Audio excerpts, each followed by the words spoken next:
How one conservative's intellectual onanism has laid waste to the U.S. market economy. If you don't recognize the face, this was Robert Bork, whose initial notoriety was as a bitterly disputed Reagan nominee to the Supreme Court that ended in rejection. The intensity of the dispute has been memorialized as an eponymous definition of Bork. But his impact on U.S. antitrust law might as well have motivated the other meanings. Bork's true impact came from his book called The Antitrust Paradox. His influential book itself, influenced by the Chicago School of Economics, criticized U.S. antitrust law in the 70s. He argued that the original intent of antitrust laws, as well as economic efficiency, makes consumer welfare and the protection of competition rather than competitors the only goal of antitrust law. Thus, while it was appropriate to prohibit cartels that fix prices and divide markets, and mergers that create monopolies, practices that are allegedly exclusionary, such as vertical agreements and price discrimination, did not harm consumers and so should not be prohibited. The paradox of antitrust enforcement was that legal intervention artificially raised prices by protecting inefficient enterprises from competition. His arguments were derived from and given legitimacy by the Chicago School of Economics, whose assumptions have been criticized from many angles, both theoretically and by empirical study.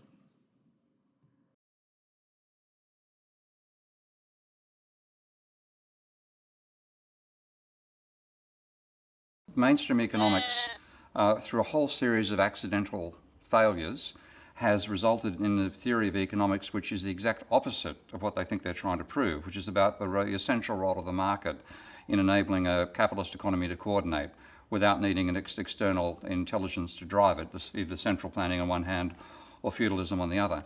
In fact, they've ended up building a model in which the only way it can work is if each last one of us has the intelligence of God. And they still think that's actually addressing what Adam Smith was talking about 2 centuries ago, which is completely wrong. So in the meantime, they've stuck on this ossified idea about an equilibrium approach to the economy, enabling coordination, and everything has to be in equilibrium. We now know that most interesting systems are far from equilibrium, and those techniques have been developed in the physical sciences, the genuine sciences. I'm trying to bring them across to economics. So partly debunking economics is a demolition job, saying these are all the times in which either critics of the mainstream have proven it to be wrong, or the mainstreamers themselves have proven it to be wrong, but fudge the answer. And I describe what neoclassical economists do as not mathematics, but mathematics. The absurdity here is that the courts, in embracing this argument, have effectively put themselves in charge of determining whether a market is competitive, rather than the market with competitors in it. This academic sleight of hand granted them the legitimacy to selectively destroy competitors through mergers and acquisitions, thus shape the competition itself.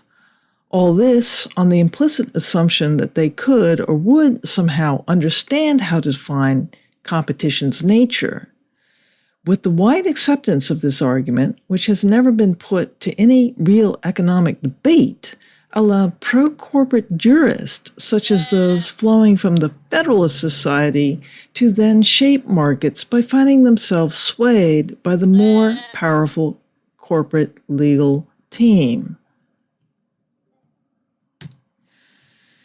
As competitors have been lost to mergers, and with only a few cartels remaining, they have massively reshaped the nature of U.S. business competition, finally reducing it to the dynamics of these large whales, whose shareholders own a sample of all actors.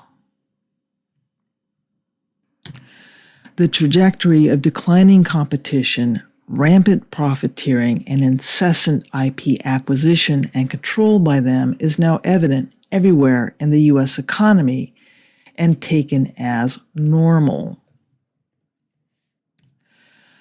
Swept from existence are entire chains of buyers and suppliers and the competition from them into a centrally controlled grasp. The refugees of this court-driven market destruction now live in serfdom on oligarchic estates. The outcome is a nightmarish absurdity that looks either more like Soviet-style economic central planning or indeed like feudalism. Large vertically integrated empires look like and act like manorial estates, not market economies. In the end, small c capitalism, the ones of bakeries and store owners, have all been crushed and swept away onto feudal estates. And you can really start asking, what capitalism? Where is it? For instance, what capitalism exists with Cargill that owns everything in the food production chain between the farmer and the store? There's nothing left but them. So in the end, the courts are entirely incompetent in economic matters, and they have allowed corporate lawyers to basically convince them over a number of decades to utterly tear apart what